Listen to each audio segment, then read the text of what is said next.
Change calculate করেছিলাম। এখন আমরা কিছু আলাদা ডেটাতে কিছু অপারেশনস পারফর্ম করব।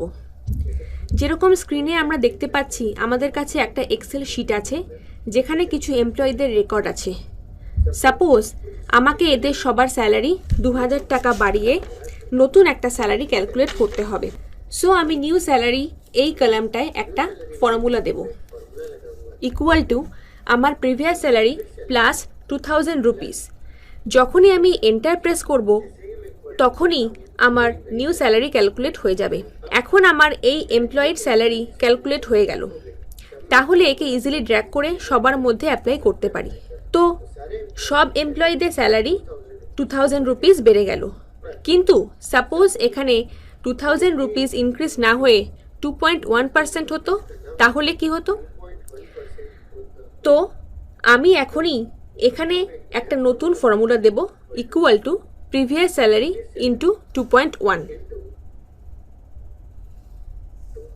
যখনই আমি এন্টার দিলাম তখনই আমরা ইনক্রিজ অ্যামাউন্টটা পেয়ে যাব, কিন্তু আমার সেটা চাই যেটা হলো টোটাল স্যালারি।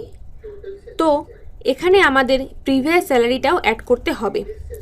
তো এখন যখন আমি প্লাস দিয়ে প্রিভিয়াস স্যালারির সেলটাকে সিলেক্ট করব আর এন্টার প্রেস করব, তো নতুন স্যালারি তৈরি হয়ে গেল 1,61,200। এখন আমি এই নিউ ফর্মুলাটা সবার ক্ষেত্রে অ্যাপ্লাই করতে ড্র্যাগ করে দিলাম।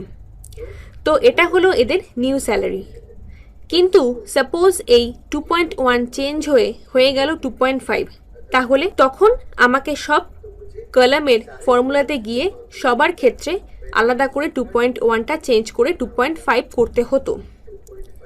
এটা একটা সঠিক পদ্ধতি নয়, তাই এটা আমি ডিলিট করে দিলাম।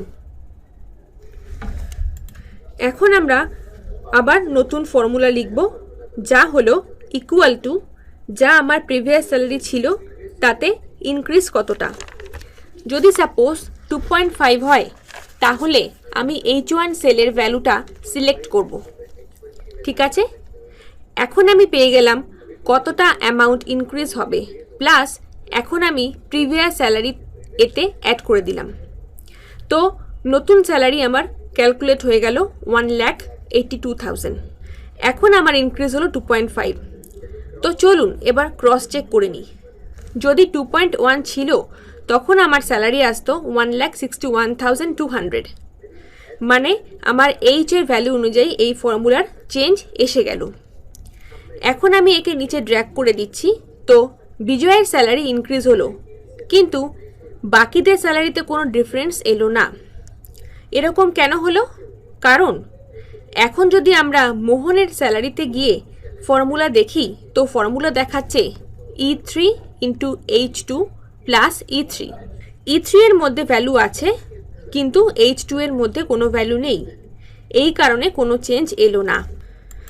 সো আমাদের এটা দেখতে হবে যে আমাদের প্রত্যেকের জন্য ফর্মুলা সবসময় H1 এ থাকা ভ্যালুতেই অ্যাপ্লাই করতে হবে, যাতে তার সিকোয়েন্স ভ্যালুতে অ্যাপ্লাই না হয়। যেরকম যদি আমরা রবির স্যালারি দেখি, তো এটা হলো H4, কিন্তু আমাদের H4 এ তো কোনো ভ্যালু নেই, তো এর জন্য আমাকে কনসেপ্ট ইউজ করতে হবে যেটা হলো অ্যাবসলিউট। সো এটা স্টার্ট করার আগে আমরা এর আরেকটা সলিউশনও বের করতে পারি। আমি প্রত্যেকটা সেলে গিয়ে 2.1, 2.1 আর 2.1 টাইপ করে দিই, কিন্তু ভেবে দেখুন তো আমাদের কাছে যদি এরকম 1000 রোজ থাকে তাহলে? তো এর জন্য অ্যাবসলিউটের কনসেপ্ট আসে। অ্যাবসলিউটের কনসেপ্ট অনুযায়ী আমাদের এখানে যা কিছু ভ্যালু আছে এই সিকোয়েন্স অফ ফর্মুলার মধ্যে আমাদের এটা দেখতে হবে যে এটা যেটা আছে সেটা অল টাইম ফিক্স থাকবে। তার মানে E2 ইন্টু H1, তো H1 সবার জন্য ফিক্স থাকবে, যাতে সেটা যে কোনো কলামে পারফর্ম করতে পারে। এখানেও আমার H1ই চাই, তো এর জন্য আমি এই ফর্মুলার মধ্যে গিয়ে H আর তার ভিতরের ভ্যালু 1 এর আগে ডলার সিম্বল লাগিয়ে দিলাম। যখন আমরা এটা করি তো এটা এর জন্য ফিক্স হয়ে যায়। এখন যদি এই ফর্মুলাটা ড্র্যাগ করি তাহলে সবার স্যালারি চেঞ্জ হয়ে যাবে। এর মানে হলো এটা এর জন্য সবসময় H1 এর ভ্যালুকে অ্যাবসলিউট ধরে নিয়েছে আর একে ফিক্স করে দিয়েছে আর ফর্মুলাও ক্রিয়েট করে দিয়েছে।